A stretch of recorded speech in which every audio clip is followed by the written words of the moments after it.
It seems all my inspiration comes from YouTube. I was watching a channel called You Can Make This Too, and he was building a workbench called a Polk workbench, and what really caught my eye is the casters that he used on it.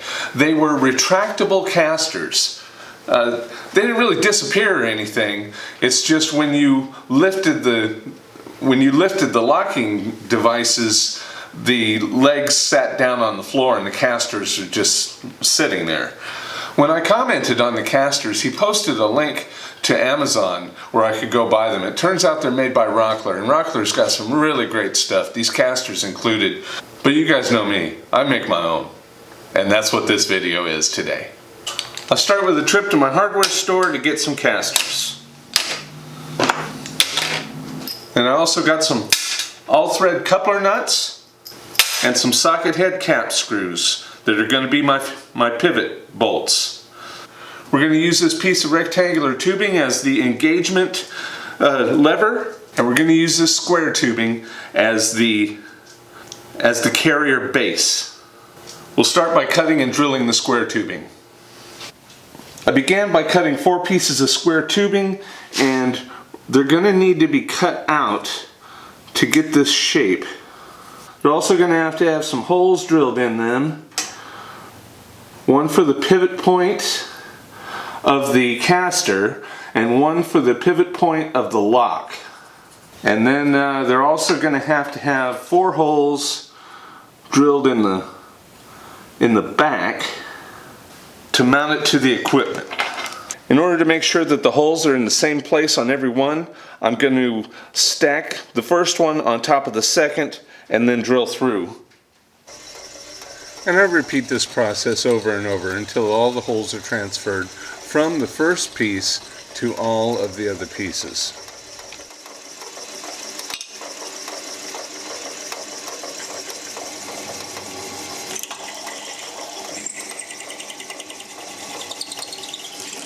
Now to cut them out with my trusty bandsaw.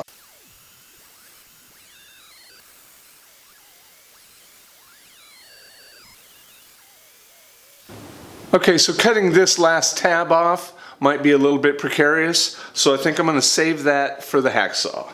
Because I want these all the same, in the same way I transferred the holes by putting the original on top of all the copies, I'm going to transfer the line. Only this time, we want to remove the line. Whereas on the original, we left the line. On this one, we're going to remove the line, and they should turn out the same size and shape.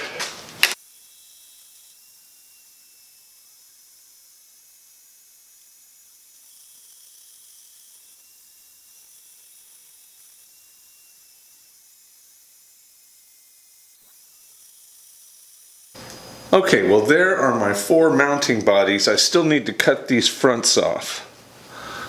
I'm going to do that next.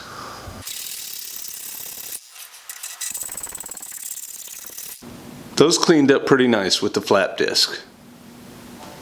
The next thing I'm going to do is make the casters pivot, and the way I'm going to do that is I'm going to take a 1/4 inch all-thread coupler nut and weld it onto the end, but before I do that I'm going to drill it out to 1/4 inch smooth so I can use this 1/4 inch cap screw as my pivoting bolt.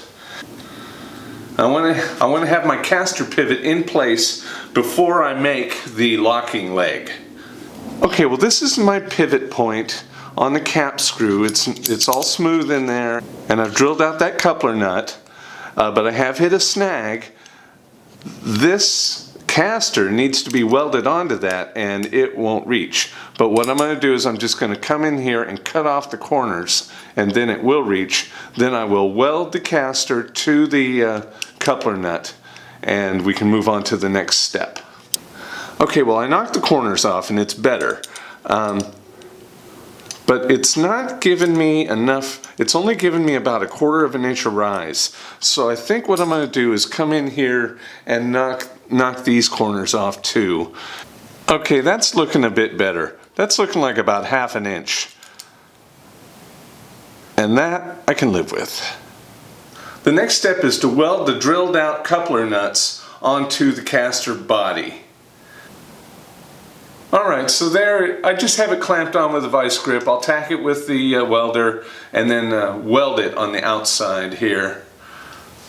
Now here's an interesting thing a lot of people don't realize. When you are welding on something that has a bearing in it, make sure you are grounded on the same part you're welding, because if the arc passes through the bearing, it will arc all the balls and then they will be sticky and wear out and maybe even break.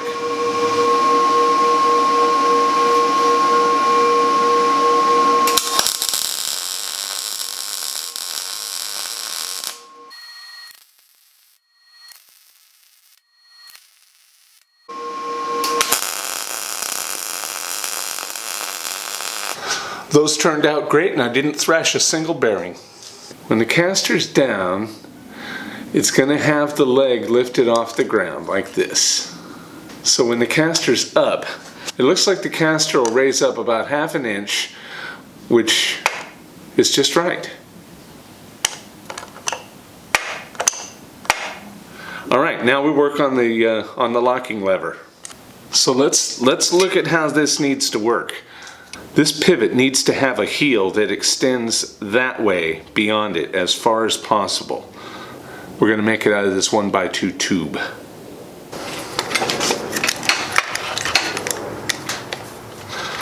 Okay, well I cut out this shape and I think this is going to work.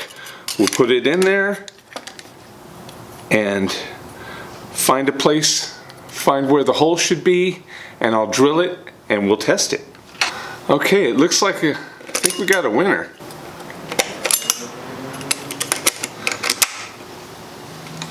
Alright, well here it is installed. When the leg is off the ground, the caster can still go in 360 degrees, and then when you lift it up, the leg is on the ground and the caster is free.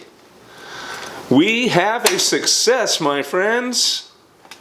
Well, that came together without a hitch. I could not be happier with this. That just totally works the way it's supposed to.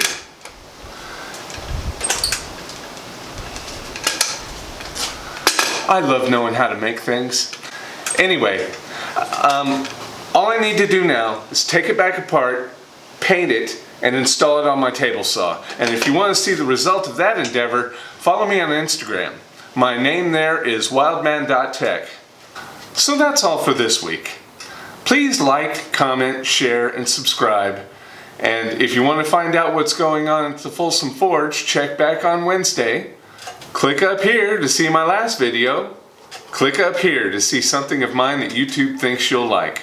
And have a good one.